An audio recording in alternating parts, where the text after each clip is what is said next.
my favorite brother. So the great thing about doing that story is that, for me, the Brotherhood books come out, they're finished and they come out, but everyone keeps living.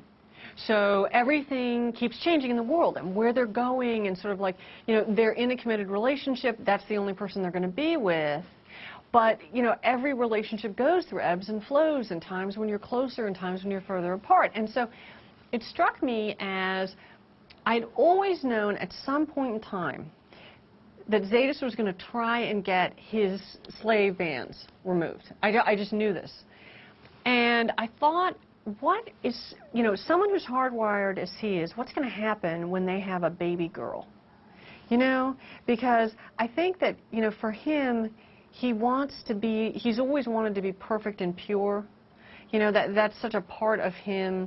And I think that that comes back to the abuse that he suffered. So here's this perfect, innocent child, and who was brought into the world under, you know, it wasn't clear whether she or Bella were going to survive.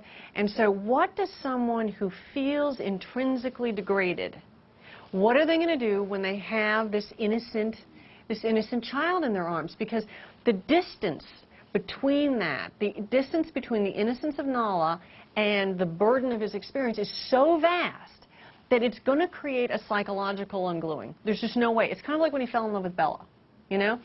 And there was one thing in Lover Awakened that I wish I had been able to go more into, which was, how did Bella, once she was rescued and goes and re-enters the world after having been 5 or 6 weeks under Mr. O and the Lessers, how do you come back into real life like that? I was not able to show, even though I had all these pictures in my head, how did she heal from that? So the great thing about the novella is that you see, you know, Zsadist and Bella struggling to be a couple and be a parent. Zsadist working out his feelings for what Nala brings up to him, and then also Bella kind of, it's a way of showing the reader, okay, this is what happened to her. This is how she processed the experience, you know?